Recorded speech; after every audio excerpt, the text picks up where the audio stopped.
Okay, let's talk about Nepal. When you hear that name, what's the first thing that pops into your head? For most people, it's mountains. Big ones. The biggest ones, actually. Mount Everest, the Himalayas, all that good stuff. It's the kind of place you see on a postcard and think, wow, that looks cold and really, really high. The mountains are incredible, central to Nepal's identity, culture, and even its brand. People dream of trekking those valleys and seeing those peaks up close. But while everyone looks up, they're missing what's happening down in the valleys. Nepal is more than a backdrop. It's a country with nearly 30 million people. An economy, making a living, buying stuff, selling stuff, trying to build a better future. That story gets told less than the one about climbing Everest. Nepal's economy is small, but active and surprisingly complex, like a small engine working hard to move a big car. So, how do you measure a country's economy? One go-to number is GDP, Gross Domestic Product. It's the total value of everything produced in a year. Rice, carpets, guided tours, everything. Nepal's GDP is around $40 billion, smaller than a single medium-sized American city. Globally, it's a small player, not a manufacturing powerhouse, not a financial hub.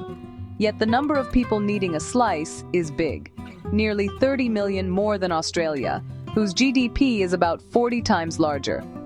A small pie shared among many. This gap is the core challenge. Average incomes are low. Many families get by with very little, but the economy is growing, about 5 to 6% in recent years, faster than many developed countries. Picture a simple chart. GDP bars rising faster than population. That widening gap is where hope lies. Growth means activity, investment, production. But who benefits? Young people, farmers, the average family. Shared sustainable growth is the real test. Where do most Nepalis work? Not in high-rise offices or bustling factories. It's on the land. Agriculture is the backbone. About 2/3 make their living from farming. These are small family plots, terraced into steep hillsides. They grow the basics: rice in the lowlands, maize, millet, wheat, and potatoes, plus vegetables.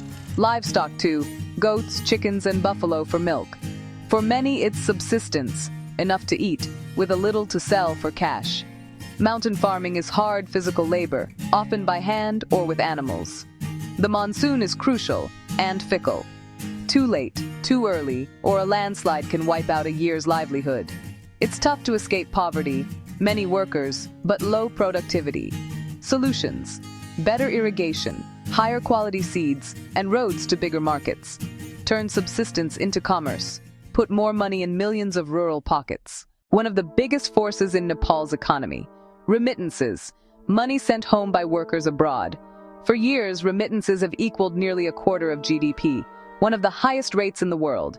It's a lifeline for millions of families. Millions, mostly young men, head to the Gulf and Malaysia, and many to India. They build skyscrapers, work as guards, in factories, and as domestic helpers. They leave because good-paying jobs at home are scarce. A few $100s a month transforms life.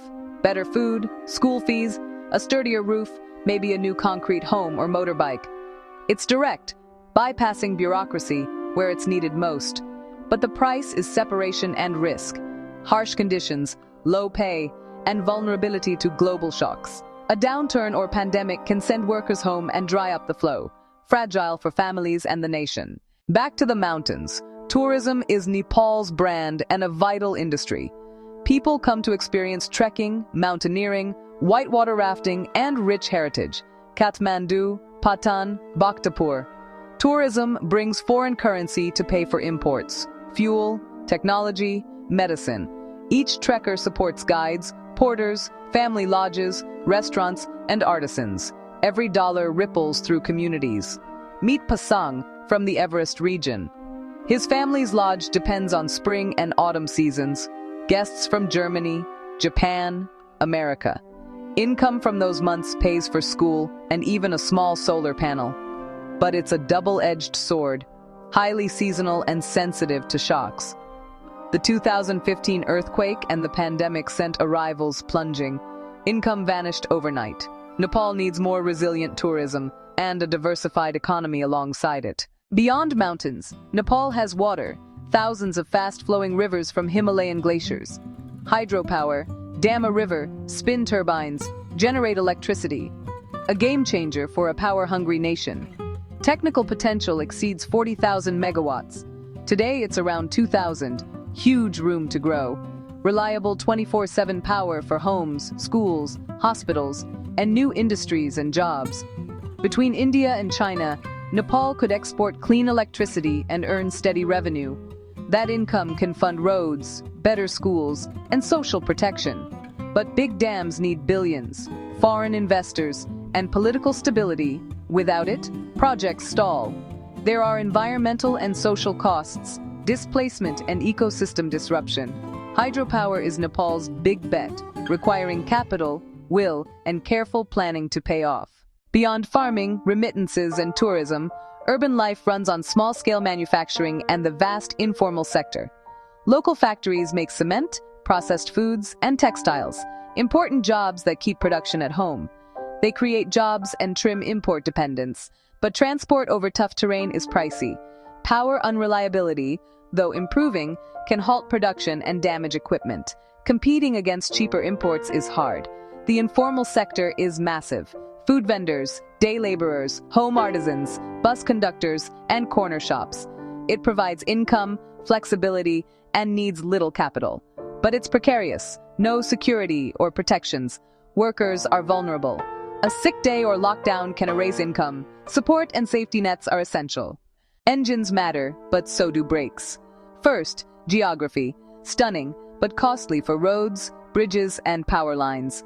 Isolation raises costs and limits access to markets and schools. Second, political instability. Frequent changes create uncertainty. Big projects stall. Corruption diverts funds and deters honest business. Stability builds investor confidence and enables long-term plans. Third, creating enough good jobs. The domestic economy can't absorb all new workers. Migration helps families, but a future built on leaving isn't sustainable. Brain and labor drain are real.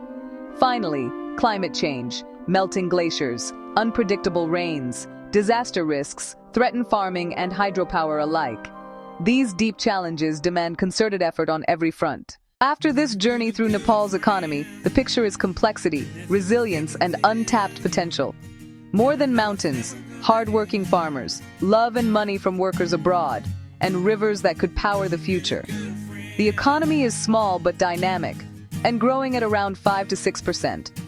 Challenges: harsh geography, shaky politics, job creation, and reliance on tourism and remittances.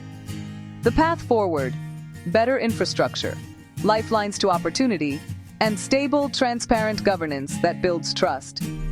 Practical steps: invest in agriculture, harness hydropower, improve the business climate, strengthen education, and build safety nets. Nepal's greatest resource is its people, their resilience, entrepreneurial spirit, and commitment to family and community. It's a human story, turning natural gifts and hard work into a more secure future for all. And that's a story worth watching.